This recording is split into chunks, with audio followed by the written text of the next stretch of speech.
বাসি ভাত দিয়ে যে এত সুন্দর পিঠে হয়েছে আপনারা দেখলে অবাক হয়ে যাবে। পিঠেগুলো দেখতে যেমন সুন্দর, খেতেও সেরকম মজা। আর এই গুড়ের মধ্যে চুবিয়ে নিয়ে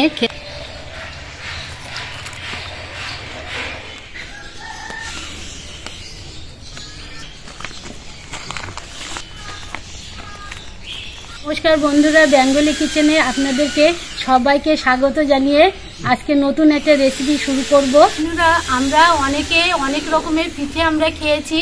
আজকে আমি ভাতের পিঠার রেসিপি আপনাদের কাছে শেয়ার করব। আপনারা বাসি ভাত অথবা বেঁচে থাকা ভাত দিয়ে খুব সহজে এই পিঠাটা বানিয়ে নিতে পারবেন। এই রেসিপিটা আপনাদের দেখলে আশা করি খুবই ভালো লাগবে। আর যদি ভালো লেগে থাকে অবশ্যই একটা লাইক করবেন। যারা আমাদের ইউটিউব চ্যানেল থেকে দেখছেন সাবস্ক্রাইব করে নেবেন, আর ফেসবুক থেকে দেখছেন পেজটাকে ফলো করে নেবেন। দেখুন বন্ধুরা, এই বেঁচে থাকা ভাতগুলো দিয়ে আজকে পিঠেটা শুরু করব। কিন্তু এই পিঠে বানানোর জন্য বেশি ভাত লাগে না।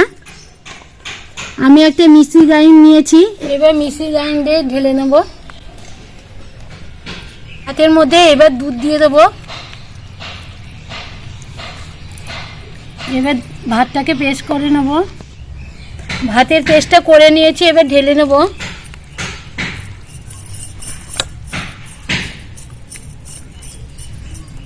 ভাতের পেস্টটা এমনভাবে করবেন যাতে দানা ভাব না থাকে, এরকম মিহি টাইপের পেস্ট করে নেবেন। যতটা ভাত নিয়েছি ততটা আমি চালের গুঁড়ো দিয়ে দেব। এক বাটি ভাতের পেস্ট আর এক বাটি চালের গুঁড়ো। স্বাদ মতো লবণ দিয়ে দেব। এবার দুধটা দিয়ে ভালো করে গুলিয়ে নেব।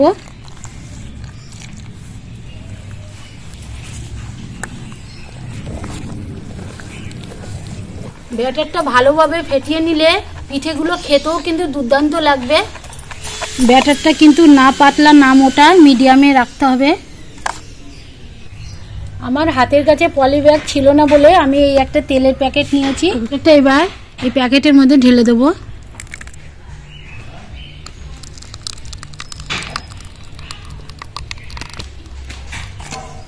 প্লাস্টিকের মুখটা আমি এরকম গার্ডার দিয়ে পেঁচিয়ে নিচ্ছি, তাহলে ধরতেও সুবিধা হবে।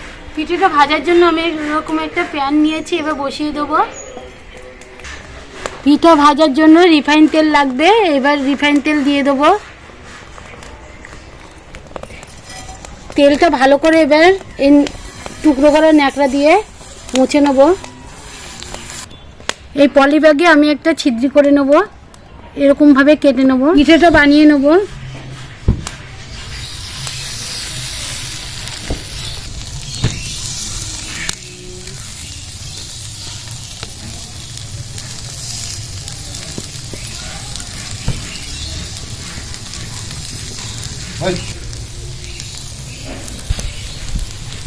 এটা প্যানের উপর দেওয়ার পরে নাড়াচাড়া করতে যাবেন না, যখন হয়ে যাবে তখনই নাড়বে। একটা পিঠা হয়ে গেছে, এবার শেপ দিয়ে নেব।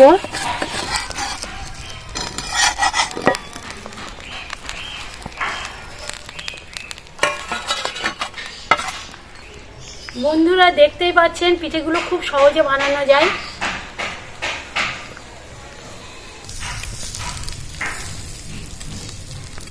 এই পিঠেটা দেখুন কত সুন্দর লাগছে দেখতে।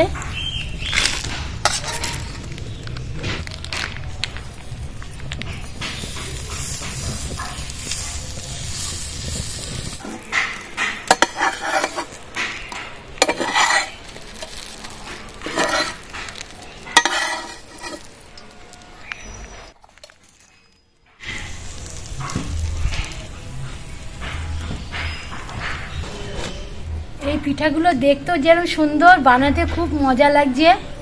বিশেষ করে এই শীতের দিনে এই পিঠেটা খেতে খুবই ভালো লাগে।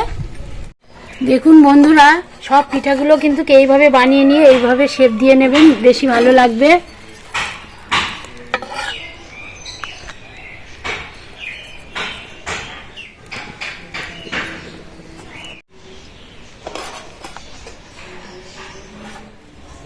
এই পিঠাগুলো কিন্তু ঝোলা গুড় লাগবে।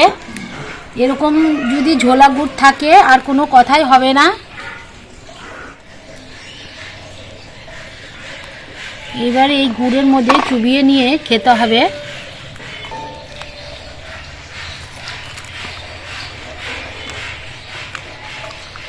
দারুণ স্বাদের হয়েছে। এরকম ভাতের পিঠে খেতে গেলে আমার রেসিপিটা দেখে আপনারা বাড়িতে একবার হলেও বানিয়ে খাবেন, দেখবেন দুর্দান্ত স্বাদের হয়। পিঠে রেসিপিটা কেমন হয়েছে কমেন্ট বক্সে অবশ্যই জানাবেন। সুস্থ থাকবেন, ভালো থাকবেন, দেখা হবে নতুন কোনো রেসিপির সঙ্গে।